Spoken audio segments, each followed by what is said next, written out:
How to use header tags for SEO. So first let's talk about what is a header tag. So when you go into WordPress, you'll see all of these different settings here, heading 1 all the way through heading 6. These are all header tags. And when you use them, they actually look like this. They go in order of size. Now, back in the old school days of SEO, what this did is it sent a piece of metadata to Google that told them that this is an important piece of content.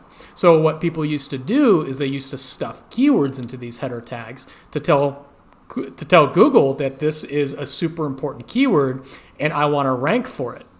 Those days are long, long gone. So people ask, should I use header tags for SEO? And the answer is yes and no. So yes, in the sense that you should use it in a way to logically structure your content. No, in the sense that you can't just take your keyword that you're trying to rank for and shove it into all your header tags. It's not going to do anything for you. As a matter of fact, it'll probably lower your chances of actually ranking for that keyword. So how do you actually use header tags for SEO today?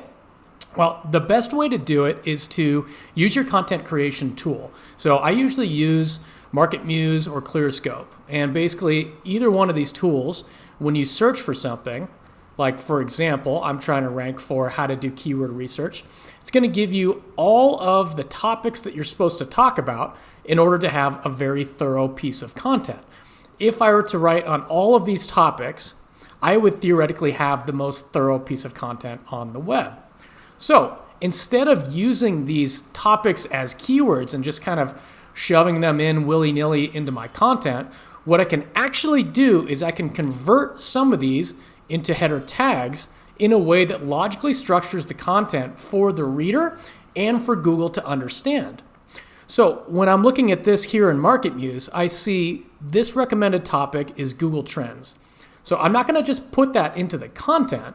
What I'm going to do is I'm going to convert that into a topic to discuss in the context of the keyword that I'm trying to rank for. What I'll do is I'm going to take my H1 tag or an H2 tag, and I'm going to say, using Google Trends as the topic that I want to discuss, how to use Google Trends for keyword research. Okay, and then I'm going to write an entire paragraph about Google Trends for keyword research.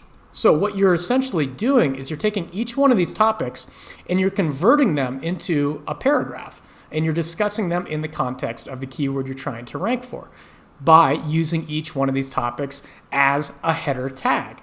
And what this is going to do is it's going to logically structure the content for Google so it understands what topics you've covered, and it's going to make really, really good sense for your readers because they can easily just go chunk by chunk by chunk. And the beauty is, if you do this properly, you will get site links just like this and just like this. And people can click directly through to specific parts of the article based on how you structure your content. That's how you use header tags for SEO in 2023.